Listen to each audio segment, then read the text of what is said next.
क्या इम्पोर्टेंस है हमारे जीवन में, बहुत अच्छे से जानते हैं। माँ का तो इम्पोर्टेंस सभी जानते हैं, लेकिन फादर का इम्पोर्टेंस कितने लोग जानते हैं? इम्पोर्टेंस है नहीं है? बहुत ज़्यादा इम्पोर्टेंस है। आज उसी के बारे में हम थोड़ा वचन से भी और अपने जीवन से भी हम समझने की कोशिश करेंगे। सबसे पहले पिता हमारे लिए क्या है, क्या करते हैं? हमारी देखभाल करते हैं, हमारी केयर करते हैं, और क्या करते हैं? वो हमारा नेतृत्व करते हैं, पूरे परिवार का नेतृत्व करते हैं, पूरे परिवार को समझाते हैं, सिखाते हैं। यहोशू के 24 अध्याय के 15 पद में लिखा है, चाहे कोई कुछ भी करे, कोई किसी को भी माने, लेकिन मैं और मेरा घराना परमेश्वर की सेवा करेंगे। क्यों यहोशू में लिखा है? क्योंकि वो पिता जानता था कि हम चाहे संसार में किसी को भी माने, किसी भी तरह का काम कर लें, लेकिन यहोवा जो हमारा पिता है, हमारा आत्मिक पिता है, हमारा बनाने वाला है, अगर हमने उसकी सेवा सच्चाई से की तो हमारे इस जीवन को, इस संसारिक जीवन को भी हम बहुत अच्छे तरीके से जी सकते हैं और साथ ही अपने आत्मिक जीवन को भी बहुत ही अच्छे तरीके से जी सकते हैं, चला सकते हैं। और क्या करते हैं? और हमारी देखभाल करते हैं, हमसे प्यार करते हैं। आइए देखते हैं फिलिपियों का उसका 4 अध्याय उसका 19 पद। फिलिपियों 4 अध्याय और उसका 19 पद।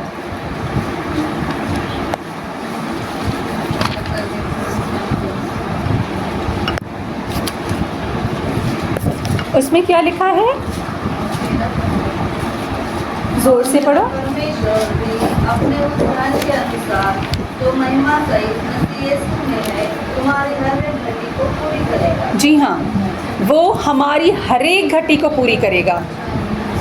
हमारे पिता भी हमारी हर एक घटी को पूरा करते हैं। जिन बातों की हमें ज़रूरत होती है, जिन चीज़ों की हमें ज़रूरत होती है, हमारे सांसारिक पिता भी हमारी सारी ज़रूरतों को पूरा करते हैं, हमसे बढ़कर हमें देते हैं।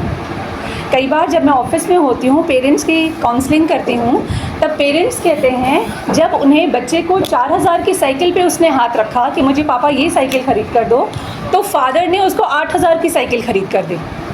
यानी जो बच्चा चाहता है उससे बेहतर और उससे ज़्यादा अच्छा पिता अपने बच्चे को ख़रीद कर देता है ना। लेकिन मैं साथ में फादर्स को ये भी समझाने की कोशिश करूँगी कि बच्चे ने ज़रूर 4000 की डिमांड की और उन पेरेंट्स के पास फ़ीस भरने के लिए पैसे नहीं होते हैं, लेकिन बच्चों को 8000 की साइकिल ख़रीदने के लिए पैसे होते हैं। तो हमें बच्चों को साथ में ये सिखाना है, ये बताना है कि इम्पोर्टेंस किस चीज़ का है, एजुकेशन का या साइकिल का। हमें उस बच्चे को, अपने बच्चों को ये एहसास दिलाना है, प्रायोरिटी हमें किसको देनी है, फर्स्ट प्रेफरेंस किसको देना है, इम्पोर्टेंट क्या चीज़ है हमारे जीवन में, है ना।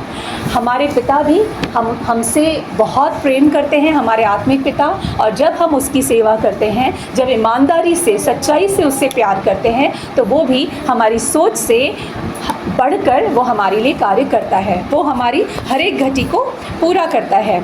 आइए देखते हैं भजन संहिता उसका 32 अध्याय का 7। तू मेरे छिपने का स्थान है, तू संकट से मेरी रक्षा करेगा, तू मुझे चारों ओर से छुटकारे के गीतों को घेर लेगा। आगे लिखा है, मैं तुझे बुद्धि दूंगा और जिस मार्ग में तुझे चलना होगा उसमें तेरी अगुवाई करूंगा, मैं तुझ पर कृपा दृष्टि रखूंगा और सम्मति दिया करूंगा। परमेश्वर हमारे छिपने का स्थान है। जब बच्चा छोटा होता है और उसे डर लगता है तो सबसे पहले कहाँ आता है? अपने पिता के पास ही आता है कि पापा, मेरे उस फ्रेंड ने मुझे डांटा, मुझसे लड़ाई की, आप भी उससे जाके लड़ाई करो। कॉमन है, हम सब करते थे बचपन में, और जो भी बच्चे हैं आज भी ऐसे करते हैं। अगर आप अपने फ्रेंड से या किसी विरोधी से सामना नहीं कर सकते तो आप किसको बुलाते हैं? अपने पिता को बुलाते हैं, और आपका पिता आपके साथ आके खड़ा होता है।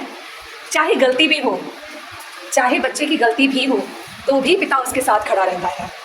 हाँ, भले वो बाद में अपने बच्चे को सिखाए और डांटे कि नेक्स्ट टाइम ये गलती नहीं होनी चाहिए, लेकिन उस वक्त बच्चे के साथ वो पिता खड़ा होता है। प्रियों, ऐसे ही जब हम अपने पिता परमेश्वर के सम्मुख अपने आप को ग्रहण योग्य बनाएंगे, उसको सबमिट करेंगे, तो वो भी हमारे छिपने का स्थान होगा। चाहे हम गलती करें, चाहे एक गलती करें या 100 गलती करें, लेकिन वो हमारा पिता है, वो हमें उठाना जानता है, वो हमें संभालना जानता है। ज़रूरत है, कई बार हम देखते हैं जब हम गलती करते हैं तो एहसास करते हैं, अरे प्रभु के पास किस मुंह से जाऊं। हम प्रभु के पास नहीं जाते, क्यों? क्योंकि मैंने पाप किया है। मेरे प्रियो, वो इसीलिए आया कि वो हमें छुड़ाए, वो हमें आज़ाद करे, वो हमें माफ़ करे। वो हमारी गलतियों को सुधारने के लिए आया है, हमारे पापों से हमें आज़ाद करने के लिए आया है। इसलिए कभी भी कोई भी किसी भी तरह की अगर गलती हमसे होती है, चाहे पाप होता है, हमें प्रभु से दूर नहीं जाना, हमें प्रभु के करीब जाना है और उससे माफ़ी मांगनी है, पछतावा करना है। प्रियो, वो माफ़ करने वाला खुदा है। जब हमारा सांसारिक पिता हमें माफ़ करना जानता है, तो वो हमारा आत्मिक पिता है, वो हमें ज़रूर माफ़ करता है और हमें अपने वो हमारे छिपने का स्थान बन जाता है और हमारी रक्षा करता है। साथ में कहते हैं कि वो हमें बुद्धि देगा, हमें बुद्धि कोई और नहीं देता। जब हम कोई किसी प्रॉब्लम में फंस जाते हैं, तो आप अपने सांसारिक पिता के पास जाते हैं कि पापा मुझे ये समझ नहीं आ रहा है, मुझे क्या करना है, या मुझे कौन सा फील्ड चूज़ करना है, या मुझे कौन सी पढ़ाई करनी है, या मुझे ये प्रॉब्लम आ गई है, मुझे क्या करना है। आप कहाँ जाते हैं? अपने पिता के पास जाते हैं। चाहे वो उसका ज्ञान ना रखते हों, लेकिन वो जीवन का ज्ञान रखते हैं, उनको जीवन का एक्सपीरियंस है, लाइफ का एक्सपीरियंस है, वो आपको सही सलाह देते हैं। कैसे देते हैं? जबकि उनको नॉलेज नहीं है उस बात का, फिर भी वो आपको सलाह देते हैं। कैसे देते हैं? क्योंकि वो आपसे प्यार करते हैं। और जब आप किसी से प्यार करते हो तो ऑटोमेटिकली गॉड का नॉलेज, गॉड का रेवलेशन आपके अंदर आता है और आप अपने बच्चे को या किसी को सजेशन देते हैं कि बेटा ऐसा नहीं, आपको ऐसा करना चाहिए। तो जब हमारे सांसारिक पिता हमारा इतना ध्यान देते हैं, वो हमारे आत्मिक पिता हैं। वो हर बात के बारे में जानते हैं। उन्होंने इस दुनिया को, इस कायनात को बनाया है अपने हाथों से, अपने शब्दों से, और हमें अपने हाथों से रचा है। तो सोचिए कितना गहरा प्रेम करते हैं वो हमसे। वो जानते हैं, वो हमें हर एक सिचुएशन में, चाहे कैसे भी एडवर्स सिचुएशन हो, कितना भी विपरीत परिस्थिति हो, वो हमें सलाह देते हैं, समझाते हैं, सिखाते हैं, हमें रास्ता दिखाते हैं, हमें बुद्धि देते हैं। और जिस मार्ग में, जिस रास्ते पे हमें चलना हो, जो फैसला हमें लेना हो, उसमें हमारी अगुवाई करते हैं। सिर्फ अगुवाई ही नहीं करते, साथ में हमें हेल्प भी प्रोवाइड करते हैं। अगर हमारे पास लोगों की कमी है तो हमारे सामने लोग भी उपस्थित करते हैं जो हमारी सहायता करते हैं। वो ऐसे हैं हमारे महान पिता, और वो हमें ज्ञान भी देते हैं। आइए देखते हैं व्यवस्था विवरण का 6 अध्याय। व्यवस्था विवरण उसका 6 अध्याय और उसका 6 और 7 पद। और ये आज्ञाएं जो मैं आज तुझको सुनाता हूँ, वे तेरे मन में बनी रहें। आपके पिता भी बताते हैं, और आपकी फैमिलीज़ में कुछ ना कुछ रूल्स बने हुए रहते हैं कि आपको ये करना है और ये नहीं करना। अगर आपने भी अपने फैमिली में कुछ रूल्स नहीं बनाए हैं, तो मैं सारे फादर्स को और मदर्स को कहना चाहूँगी कि अपने परिवार में कुछ रूल्स बनाइए, लेकिन सिर्फ बच्चों के लिए नहीं, अपने खुद के लिए भी। वो रूल सभी फॉलो करने चाहिए, वो आपको खुद को भी करने चाहिए, क्योंकि अगर आप वो रूल फॉलो नहीं करेंगे तो बच्चा कभी नहीं करने वाला है। चाहे आप उन्हें कितना बोल लीजिए, चाहे मार क्यों नहीं लें, अगर आप थप्पड़ भी उन्हें मारेंगे, पनिशमेंट भी देंगे, तो भी वो उस रूल को फॉलो नहीं करेगा। हो सकता है डर की वजह से 1 बार कर ले, 2 बार कर ले, लेकिन हर बार वो रूल फॉलो नहीं करेगा। क्यों? क्योंकि वो जो देखता है वो करता है, जो वो सुनता है वो नहीं करता। आप उसको 1 बार नहीं 100 बार बोल दीजिए, हमारे घर का रूल ये है, या मैं ये चाहता हूँ, तुम्हें ये करना पड़ेगा, लेकिन वो 1 बार 2 बार करेगा, उसके बाद छुप छुप के वो अपनी मनमर्जी चलाने लगेगा। इसलिए सारे फादर्स और मदर्स से भी रिक्वेस्ट करती हूँ कि कुछ रूल्स बनाइए अपने परिवार के लिए, और साथ में आप खुद भी उसको फॉलो कीजिए। आगे लिखा है, और तुम इन्हें अपने बाल बच्चों को समझाकर सिखाया करना, घर में बैठे, मार्ग पर चलते, लेटते, उठते इनकी चर्चा किया करना। यानी आप चाहे कुछ भी कर रहे हो, आप खा रहे हो, आपके बच्चे खा रहे हैं, पी रहे हैं, लेट रहे हैं, उठ रहे हैं, पढ़ रहे हैं, कहीं जा रहे हैं, हर वक्त उन्हें परमेश्वर के लिए चेतावनी देते रहना, उसके मार्गों पर चलने के लिए उनको बार बार बोलते रहना। कई बार हम देखते हैं और ये काफ़ी पेरेंट्स के मुंह से सुनती हूँ मैं, वो बोलते हैं हम बच्चों को समझाते तो बहुत हैं लेकिन वो सुनते नहीं हैं। आज की जनरेशन है, बच्चे नहीं सुनते हैं, कॉमन है, आजकल बच्चे नहीं सुनते। जो आप कहते हैं वो तो कभी नहीं सुनना, वो कुछ अपनी मर्जी का ही करते हैं। ये काफ़ी कंप्लेंट्स आती हैं मेरे पास। एक एग्जांपल मैं देती हूँ मेरी ही भतीजी का। जब वो बहुत छोटी सी थी, बहुत छोटी थी, मैं जब घर आती थी, मम्मी के यहाँ जाती थी, तब मैं बच्चों को अपने पास बिठाकर उनको कुछ स्टोरीज़, जो वैल्यूज़, जो संस्कार देते हैं, इस तरह की स्टोरीज़ उन्हें बताया करती थी। तो बाकी जो बड़ी है निखार, वो तो बड़े ध्यान से सुनती थी, लेकिन जो उनकी छोटी बेटी है वो बिल्कुल भी नहीं सुनती थी, बिल्कुल नहीं। मतलब मजाल है जो आप कितना, बेटा आप सुन रहे हो, हाँ। और वो क्या करती थी, हाँ तो कहती थी लेकिन कभी सुनती नहीं थी। अगर मैं ऐसे बात कर रही हूँ वो पीछे, मतलब जस्ट अपना फेस पीछे कर लेती थी और वो कुछ काम करती रहती थी या खिलौनों से खेलती रहती थी, और मुझे लगता था वो बिल्कुल भी नहीं सुन रही है। और वाकई में ऐसा लगता था वो बिल्कुल नहीं सुन रही है, चाहे उसको कितना डांट लो वो नहीं सुनती थी। तो एक बार मुझे प्रभु ने एहसास दिलाया इस बात का कि कुछ दिन बीत गए और जो स्टोरी मैंने उसे बताई थी और उसी तरह का सिचुएशन वो सामने आई।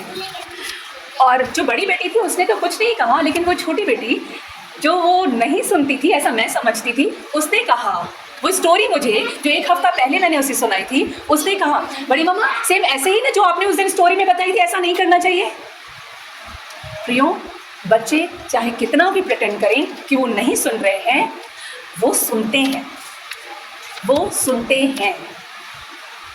परमेश्वर ने 2 कान दिए हैं सुनने के लिए, और जो अगर हमने कानों से सुना, वो हमारा माइंड, हमारा सबकॉन्शियस माइंड उसको अडॉप्ट करते ही जाता है। कई बार हमें लगता है कि उसने नहीं सुना, उसने नहीं समझा, लेकिन वक्त आने पर, परिस्थिति जब विपरीत आएगी या उस परिस्थिति में वो बच्चा समझेगा कि पापा ने मुझे ये कहा था, मुझे ये यहाँ करना है। इसलिए चाहे हम उठे बैठे, सोते जागते, खाते पीते, हमें अपने बच्चों को परमेश्वर के वचन सिखाना है, समझाना है। और जब परिस्थिति ऐसे आएगी, वो डेफिनेटली कभी गलत रास्ते पे नहीं जा पाएंगे, कभी नहीं जाएंगे। अगर गलत रास्ते पे चले भी गए तो वापस मुड़कर आएंगे आपके पास और परमेश्वर के राज्य में एंटर करेंगे। ये देखा है मैंने अपने पेरेंट्स को। उन्होंने हमें पूरी तरीके से फ्रीडम दिया हुआ था, पूरी तरह से फ्रीडम दिया था, लेकिन कोई डोर थी जो खींचती थी हमें पीछे। वो क्या परवरिश किस तरह से की थी वो हमारे पेरेंट्स को पता है, लेकिन जितना फ्रीडम था, मुझे याद है एक बार मैं एमए की एग्ज़ाम देने गई थी और बहुत गर्मी, मई का महीना था, आप समझ सकते हैं कि कितनी कड़क धूप होगी। मुझे 2:30 बजे तक, 2 बजे पेपर ख़त्म होना था और मुझे 2:30 बजे तक घर पहुंचना था। एग्ज़ाम थी, मुझे वर्धमान नगर के किसी कॉलेज में था। वहाँ जब मैं पेपर देकर निकली तो मेरी गाड़ी पंचर थी। ऑब्वियसली गाड़ी बनाने में टाइम लगेगा और इतनी कड़क धूप में कोई दिख भी नहीं रहा था कि कोई गाड़ी बना ले। और घसीटते हुए गाड़ी को मैं वहाँ गई और गाड़ी मैंने ठीक करवाई और वापस घर पहुँची। करीब 3:15 साढ़े 3 के आसपास मुझे बज रहे थे, मैं घर वापस आई। धूप इतनी तेज़ थी, जब मैं वहाँ से अपने घर तक पहुँच रही थी, मैंने देखा बालकनी में मेरे पापा खड़े हुए थे और पूरे टेंशन में खड़े हुए थे और इतनी कड़क धूप में खड़े हुए थे, जहाँ मेरा पूरा परिवार अच्छे से अंदर कूलर की हवा में, ठंडी हवा में बैठा हुआ था। मेरे पापा वो बालकनी में तेज़ धूप में खड़े हुए थे और वो रास्ते पे देख रहे थे कि मेरी बेटी अभी तक क्यों नहीं आई। मैं हैरान हो गई और उस वक्त मुझे एहसास हुआ कि मेरे पापा मुझसे कितना ज़्यादा प्यार करते हैं। मैं आई, उन्होंने मुझसे एक शब्द नहीं पूछा। जैसे उन्होंने मुझे देखा, वो वापस अपने अंदर घर में चले गए और बैठ गए। उन्होंने मुझसे एक शब्द नहीं पूछा कि इतना लेट क्यों हुआ, क्यों देर की, कहाँ गई थी, nothing, not even a single word. क्यों नहीं पूछा? आज के पेरेंट्स पूछ के सर खा जाते हैं बच्चों को। एक वर्ड नहीं पूछा। क्यों? क्योंकि उनकी परवरिश ही ऐसी थी, वो जानते थे मेरी बेटी मुझे सब कुछ बता देगी। पापा पहले अंदर जाके बैठ गए थे, मैंने गाड़ी पार्क की, ऊपर आई, सब कुछ रैपिंग करके बाहर निकाला, पानी पिया, उसके बाद मैंने बोलना शुरू किया, पापा ऐसा हुआ, पापा वैसा हुआ, पापा यहाँ तक गई, मैं वैसे गई। क्योंकि मेरे पापा जानते थे मैं मेरी बेटी से कुछ पूछूं या नहीं पूछूं, वो मुझे सब आकर बता देगी। मैं आज के बच्चों से भी यही एक्सपेक्ट करती हूँ। जो भी बच्चे यहाँ बैठे हैं, चाहे आपसे कोई गलती हुई हो, चाहे आपने कुछ गलत काम किया हो, चाहे कहीं आप किसी फ्रेंड के यहाँ गए हो, चाहे कुछ भी हुआ हो, बच्चों को सबसे पहले अपने पेरेंट्स को आकर बताना चाहिए। पेरेंट्स आपसे यही एक्सपेक्ट करते हैं। हाँ, अगर आपने गलती की वो डांट ज़रूर देंगे, लेकिन डांटना वचन में भी लिखा है, जो डांट से डरता है वो कुछ सीख नहीं सकता, वो आगे नहीं बढ़ सकता। डांट ज़रूरी है। हमारे यहोवा परमेश्वर भी हमें डांटते हैं। वो भी, ये जो जीवन में तकलीफ़ें आती हैं ना, जो सब कुछ अच्छा होते हुए भी, अच्छा करते हुए भी तकलीफ़ें आते हैं ना, वो इसीलिए आती है, वो उसकी ताड़ना है, वो परमेश्वर की डांट है। हमें संभलना है, हम कहाँ गलती करते हैं। आज मैं सारे बच्चों को भी कहना चाहूँगी, अपने पेरेंट्स से कुछ ना छिपाएं, कुछ भी नहीं। वो हमारी केयर करते हैं, वो हमें संभालते हैं। जब हम गलती करते हैं ना, वो अपने पंखों की आड़ में हमें छुपा लेते हैं, हमारे प्रोटेक्ट करते हैं हमें, जैसे यहोवा परमेश्वर हमें प्रोटेक्ट करता है। हमें अपने पेरेंट्स से कुछ नहीं छुपाना चाहिए, और लेटते हर जगह हर वक्त हमें अपने बच्चों को परमेश्वर के वचन पर चलाने के लिए शिक्षा देनी चाहिए, ताकि वो कभी भी ना भटके। आइए एक और वचन देखते हैं, नीति वचन का 22 अध्याय उसका 6 पद। नीति वचन उसका 22 अध्याय 22nd चैप्टर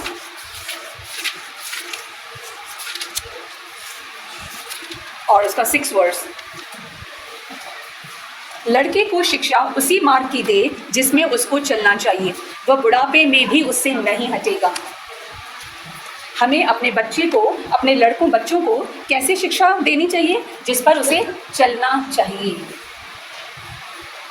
क्या लाइफ में प्रायोरिटीज़ हैं, हमारा फर्स्ट प्रेफरेंस क्या है, वो हमें बच्चों को सिखाना है, समझाना है।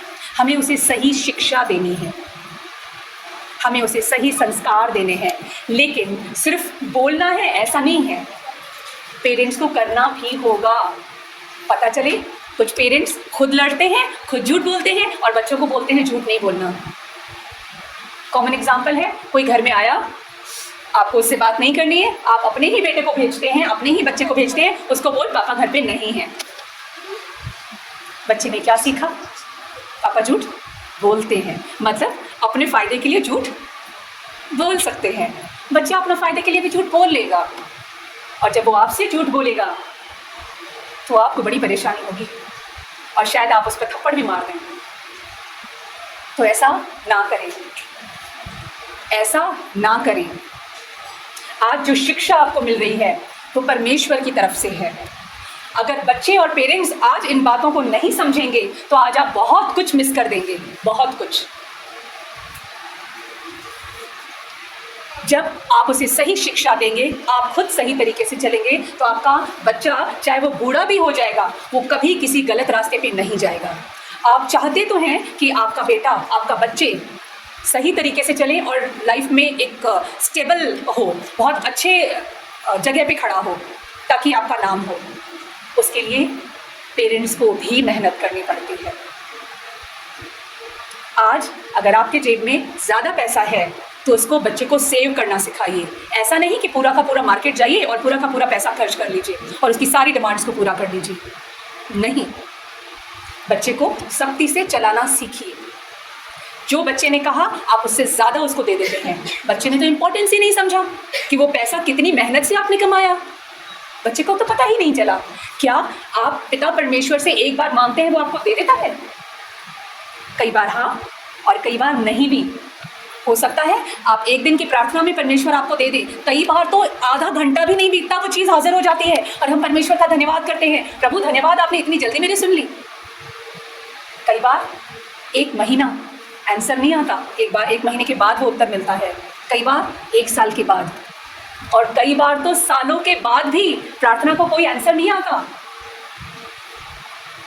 सालों हो जाते हैं, 5 साल, 10 साल, 15 साल, 20 साल आप कंटिन्यू प्रेयर करते हैं, उत्तर नहीं आता, कोई चीज़ नहीं मिलती आपको। क्यों? क्योंकि पिता जानता है जो चीज़ उसको मैं देने वाला हूँ वो उसके काबिल बने। तो आप अपने बच्चे को खरीद कर तो दे देते हैं, क्या आपने जाना कि आपका बच्चा उस काबिल है? क्या उस चीज़ को इतना संभालेगा? आपने इतनी मेहनत किया हुआ पैसा, कितनी मेहनत से आपने कमाया, आपने यूं ही गवा दिया। आपके बच्चे ने डिमांड की 2000 की, आपने 4000 की चीज़ खरीद कर दे दी। बच्चे ने तो वैल्यू ही नहीं समझी कि मेरे पिता ने वो पैसा कितनी मेहनत से कमाया है, कितने रातों की नींद नहीं सोया होगा, तब जाके उसने वो पैसा कमाया है। उसको तो पता ही नहीं चला।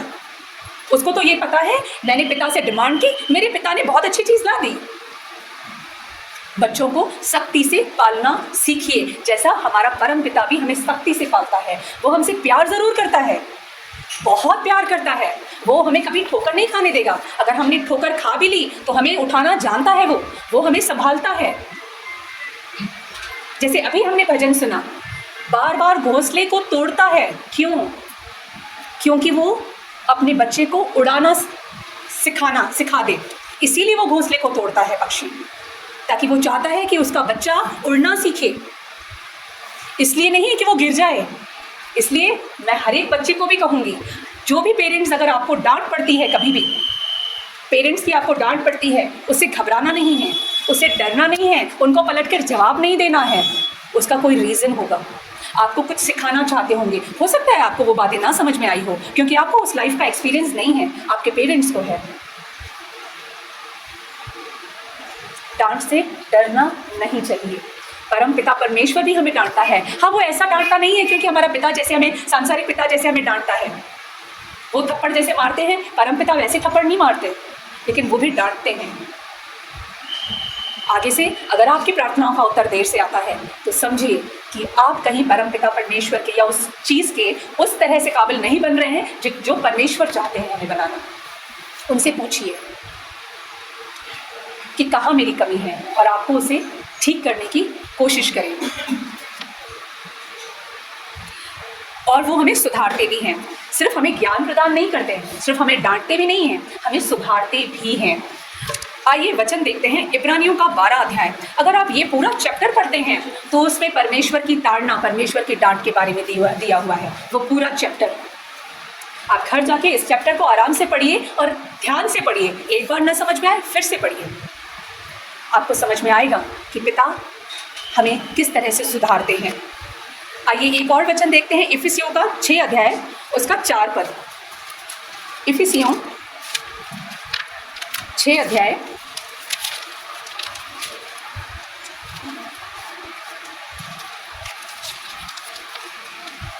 और उसका 4 पद।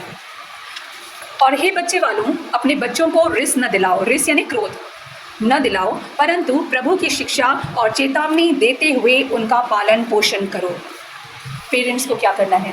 हमें अपने बच्चों को क्रोध नहीं दिलाना। क्रोध नहीं दिलाना मतलब अगर वो किसी परेशानी से आया है, फॉर एग्जाम्पल जैसे मेरा ही एग्जाम्पल लो, मैं जब एग्ज़ाम दे के आई थी वहाँ पे, कितनी थकी हुई होंगी, कितनी धूप में गाड़ी बनवा कर जब मैं आई, तो सोचो मैं कितना फ्रस्ट्रेट होंगी। अगर उसी वक्त मेरे पिता मेरे पीछे पड़ जाते, क्यों देर से आई, तुम्हें समझ में नहीं आता, और ब्ला ब्ला ब्ला, जिस तरीके के आज पेरेंट्स बोल देते हैं बिना कुछ सोच समझ के, तो उस वक्त क्या मेरा गुस्सा नहीं बनता था ना? शायद मैं भी पलट के अपने पेरेंट्स को जवाब दे देती, लेकिन मेरे पेरेंट्स ने एक वर्ड नहीं कहा। बच्चों को समय दीजिए, हमें उन्हें सही शिक्षा देनी है, सिखाना है। वो कभी गलत राह पे नहीं जाएंगे, कभी नहीं जाएंगे। इतना आप अपनी परवरिश पे और परमेश्वर पर भरोसा रखना है हम सभी पेरेंट्स को। इसलिए बच्चों को कभी क्रोध ना दिलाएं। हमें सिर्फ क्या करना है, उन्हें प्रभु की शिक्षा देनी है, हमें उन्हें सही संस्कार देने हैं और उन्हें अनुशासन सिखाना है। सबसे पहले मैंने बताया, हमें अपने परिवार में रूल्स बनाने हैं और उन रूल्स को फॉलो करने के लिए खुद को भी करने हैं और बच्चों को भी करवाना है। वो बहुत ज़रूरी है, क्योंकि जहाँ अनुशासन नहीं होता वहाँ कुछ भी ठीक नहीं होता, वहाँ कुछ भी ठीक नहीं होता। अनुशासन हर चीज़ में, चाहे चर्च हो, आपका आत्मिक जीवन हो या आपका सांसारिक जीवन हो, आपका घर परिवार हो या आपका ऑफिस हो, आपका बिजनेस हो या कोई भी फील्ड हो, अनुशासन, डिसिप्लिन बहुत ज़रूरी है। जब आपने अपने लाइफ में अनुशासन से नहीं चले, डिसिप्लिन से नहीं चले, जीवन ना आसान होगा न सही होगा। अगर हम अपने लाइफ में बढ़ना चाहते हैं, ये सभी के लिए है, चाहे बच्चे हो या बड़े हो, मेरे खुद के लिए भी है। अगर हमें अपने लाइफ में बढ़ना है, हमें आत्मिक जीवन में बढ़ना है, आप चाहे जो भी करना चाह रहे हो, आप लाइफ में कुछ बड़ा अचीव करना चाहते हो, आप परमेश्वर के करीब जाना चाहते हो, या एक अच्छे स्टूडेंट बनना चाहते हो, चाहे जो भी, एक अच्छी वाइफ बनना चाहते हो, अच्छी माँ बनना चाहते हो, अच्छे पिता बनना चाहते हो, डिसिप्लिन ज़रूरी है, बहुत ज़रूरी है। बिना डिसिप्लिन के आपने सिर्फ सोचा, चाहा, कुछ नहीं होगा, कुछ भी नहीं होगा। आप चाहे प्रार्थना कर लीजिए, एक बार नहीं, 1 साल तक नहीं, 10 सालों तक प्रार्थना कर लीजिए, उत्तर नहीं आएगा, क्यों? क्योंकि आप खुद डिसिप्लिन से नहीं चल रहे हैं। अनुशासन, डिसिप्लिन बहुत ज़रूरी है। एक बच्चों के लिए वचन है लूका का 11 अध्याय, उसका 11 से 13 पद। लूका उसका 11 अध्याय, उसका 11 से 13 पद। तुम में ऐसा कौन पिता होगा जब उसका पुत्र रोटी मांगे तो उसे पत्थर दे, या मछली मांगे तो उसे सांप दे? क्या आप अपने पेरेंट्स से कुछ मांगते हैं, कुछ उल्टा ही करते हैं? सही देते हैं? हाँ, हो सकता है थोड़ी देर से दो, थोड़े बाद में दे, ये हो सकता है। लेकिन अगर आपने उनके कहा कि मुझे भूख लगी है, तो वो क्या आपके हाथ में सांप थमाते हैं या डंडा मारते हैं आपको? नहीं ना। आगे क्या लिखा है? सो जब तुम बुरे होकर अपने बच्चों को अच्छी वस्तुएं देना जानते हो, तो स्वर्गीय पिता अपने मांगने वालों को पवित्र आत्मा क्यों ना देगा। हमें यही शिक्षा अपने बच्चों को देनी है, और ये शिक्षा हमारे खुद के लिए भी है। हमें डिसिप्लिन से, सही संस्कारों से, वैल्यूज़ के साथ परमेश्वर की, प्रभु की शिक्षा पर मन लगाना है, उनके वचन पर मन लगाना है और प्रार्थना करना है। तो जो हम परमेश्वर से मांगेंगे वो हमें देगा, जैसे आप अपने बच्चों को देते हैं। हमें इंतज़ार करना है, हमें अपने आप को करेक्ट करना है, हमें अपने आप को सुधारना है। जो पिता यहाँ पे बैठे हैं वो अपने परम पिता से कुछ मांगेंगे, यही मांगेंगे, पवित्र आत्मा मुझे दीजिए, क्योंकि हम सबको ज़रूरत है। पवित्र आत्मा तो हमारे अंदर है, ऑलरेडी है। अगर हम नया जन्म पा चुके हैं तो हम सबके अंदर पवित्र आत्मा है। लेकिन कई बार हम अपने गलतियों से पवित्र आत्मा को शोकित करते हैं, हमें उसे दुख पहुंचाते हैं। जैसे अगर आपके बच्चे आपको दुख पहुंचाते हैं तो आप क्या चाहते हैं? कि आपके बच्चे आपको वापस आके सॉरी बोले, कहते हैं? आप सोचते हैं इस तरीके से? अगर बच्चे पास नहीं आते तो, सॉरी नहीं बोलते तो कितना हर्ट होता है। वैसे ही अगर हम अपने परम पिता परमेश्वर के अगेंस्ट कुछ काम करते हैं, उन्हें दुख पहुंचाते हैं, तो क्या परम पिता परमेश्वर को दुख नहीं होगा? पवित्र आत्मा को भी दुख होता है हमारे कार्यों की वजह से, हमारे स्वभाव की वजह से। हमें अलर्ट रहना है, हमें उनके करीब जाना है, पछतावा करना है, रिपेंटेंस करना है, और फिर उनकी उपस्थिति को वापस गहराई से हमारे अंदर लाना है। वो इतना प्यारा है, इतना अच्छा है कि वो वापस हमें अपनी उपस्थिति से भर देगा और अपना गाइडेंस हमें देगा। ऐसे यीशु मसीह ने भी हमें सिखाया है कि कैसे वो अपने पिता को, परम पिता को धन्यवाद देते थे हमेशा हमेशा। यहाँ जितने भी बच्चे बैठे हैं, मैं उनसे पूछना चाहूँगी कि क्या कभी आप अपने पिता को, अपने माँ को जाके हग करते हैं और थैंक्स करते हैं और बोलते हैं आई लव यू पापा, आई लव यू मम्मा? ये मैं स्कूल में सिखाती हूँ अपने बच्चों को। और जब वो करते हैं, जब पेरेंट्स मीटिंग होती है, तो पेरेंट्स बहुत हैप्पी होते हैं इस चीज़ से, बहुत खुश होते हैं। बच्चे आज के अपनी ज़रूरत के हिसाब से पापा के पास जाते हैं, पापा मुझे ये चाहिए, प्लीज़ पापा मुझे लेकर दो। बहुत ज़िद करते हैं, गले मिलते हैं, पापा मुझे चाहिए, मुझे ज़िद करते हैं, बचपना करके ज़िद करते हैं, उनकी गोद में सो जाते हैं, ना पापा मुझे चाहिए, मुझे चाहिए, मुझे चाहिए। जब पापा लेकर देते हैं, थैंक यू पापा, वो चीज़ देख के खुश हुए, दिल से थैंक यू करते हैं? नहीं करते। आज देखा है मैंने बच्चों को, नहीं करते। तो सिर्फ उस चीज़ के पीछे मत लगिए, आप एहसास कीजिए कि आपके पेरेंट्स, आपके पिता आपसे कितना गहरा प्यार करते हैं। उनका खुद का जूता फटा हुआ होगा, उसको सिलवा के वो टाइम पास करेंगे, लेकिन वो आपको नया शू और अच्छा शू खरीद कर देंगे। ये है पिता का प्रेम। क्या आज आपने कभी भी, मैं सारे बच्चों से पूछूंगी या पेरेंट्स से पूछूंगी, क्या आपके बच्चों ने कभी इस तरीके से आके आपको थैंक्स किया है? मैं आप लोगों से सवाल कर रही हूँ, बच्चों, क्या आप लोगों ने अपने पेरेंट्स को जाके थैंक यू कहा है, हक किया है? पापा आई लव यू, पापा thank you for giving me all the things in my life. जो भी आपने मेरी लाइफ में दिया है, जो भी आपने प्रोवाइड किए, जितनी चीज़ें, मैं फ्रेंड के साथ लड़ रहा था, मैं गलत था, फिर भी आपने मुझे प्रोटेक्ट किया। क्या आपने जाके थैंक यू किया? एहसान वाला थैंक यू नहीं, दिल से थैंक यू। आज परमेश्वर भी इसीलिए आपको कुछ देने के लिए देर कर रहा है। तो दिल से धन्यवाद, तो दिल से thanks given, it's very important for everyone. आप सबके लिए ज़रूरी है। मैं उम्मीद करूँगी आपसे, सबसे यही एक्सपेक्ट कर रही हूँ, जिनके भी पेरेंट्स हैं, अगर जैसे बड़े हैं, हम जो मैरिड हैं, पेरेंट्स साथ नहीं रहते, घर जाके फ़ोन कीजिए। जिनके पेरेंट्स यहाँ हैं, जाके उनसे गले मिलिए, थैंक यू कीजिए।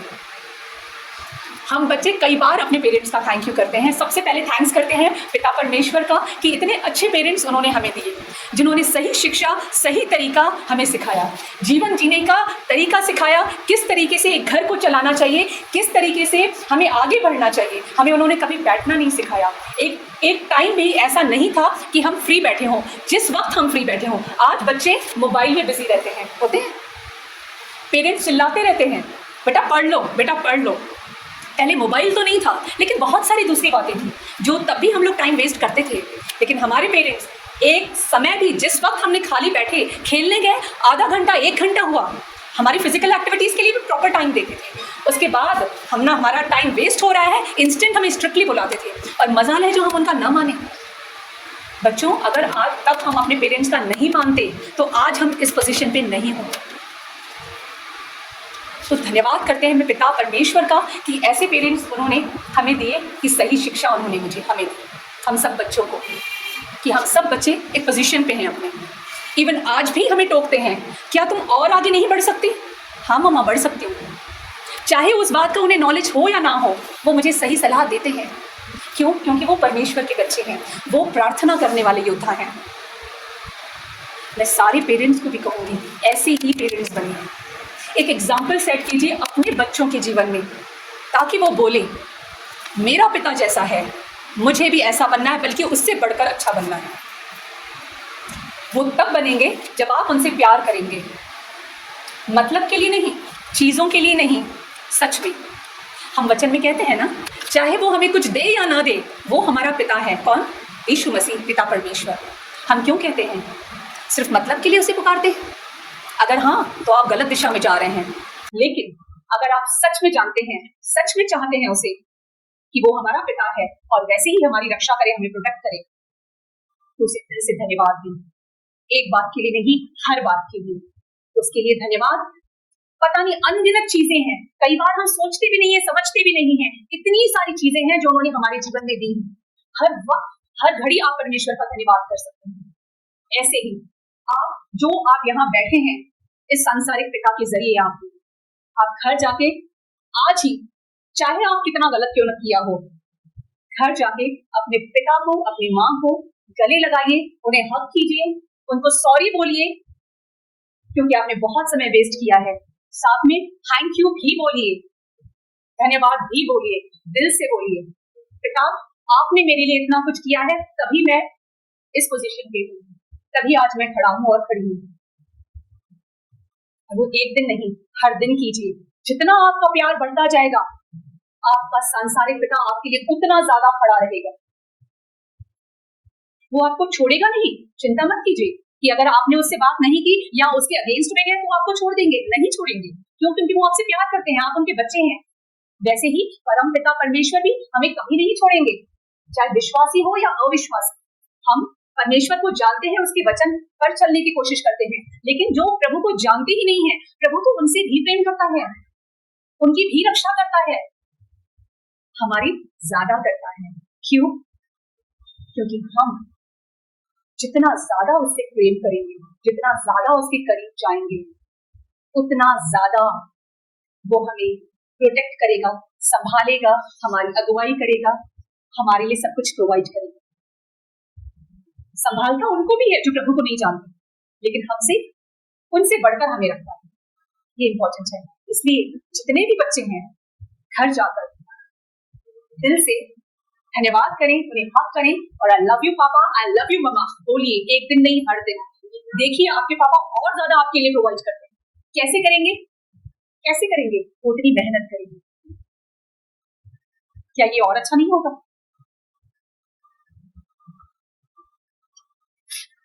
वो हमें क्षमा करना जानते हैं। हमने वचन में देखा है, लूका के 15 अध्याय में उड़ाऊ पुत्र की कहानी हम सबने देखी है, सुना है। वो वचन हमने पढ़ा है, कई बार पढ़ा है। उड़ाऊ पुत्र की कहानी सबको पता है। कैसे वो पुत्र अपना हिस्सा लिया। अगर आज बच्चे कोई हिस्सा मांगते हैं तो कितना बुरा लगता है, उनसे फिर कभी बात करना पसंद नहीं करते। उस बच्चे ने तो इतना आगे बढ़ गया गलत करने के चक्कर में कि वो अपना हिस्सा लेकर चला गया, घर से बाहर चला गया। और कुछ सालों के बाद जब उसने सब कुछ गंवा दिया, और उसकी हालत ऐसी हो गई कि वो सुअरों का खाना उसे खाना पड़ा, तो उसे क्या याद आया? उसे क्या याद आया? उसे अपनी पिता का घर, अपना पिता उसे याद आया। प्रियो, जब आप अपने बच्चों को सही शिक्षा देंगे, चाहे वो कहीं पे भी चला जाए, वो वापस आपके पास आएगा और वो कभी भटकेगा नहीं, पूरी तरीके से नहीं भटकेगा। हो सकता है थोड़े समय के लिए भटक जाए, लेकिन हमेशा के लिए नहीं भटकेगा। तो भी जब वो पुत्र अपने पिता के पास आया, तो उस पिता ने क्या किया? वो इंतजार कर रहा था, इतने सालों के बाद भी बाहें पसारी हुई वो दौड़ते हुए उसके पास गया, गले लगाकर, और उसको माफ कर दिया। ये है हमारा पिता परमेश्वर। ऐसे ही है आपके सांसारिक पिता भी। आप क्या कर सकते हैं अपने पिता के लिए? आप क्या कर सकते हैं उस महान पिता परमेश्वर के लिए? ये आपको आज सोचना होगा, समझना होगा और करना होगा।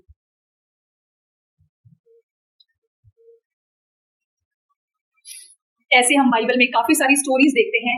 नूह के बारे में हम पढ़ते हैं, कैसे उन्होंने विश्वास किया परमेश्वर पर, और परमेश्वर ने, आप सब जानते हैं नूह के बारे में।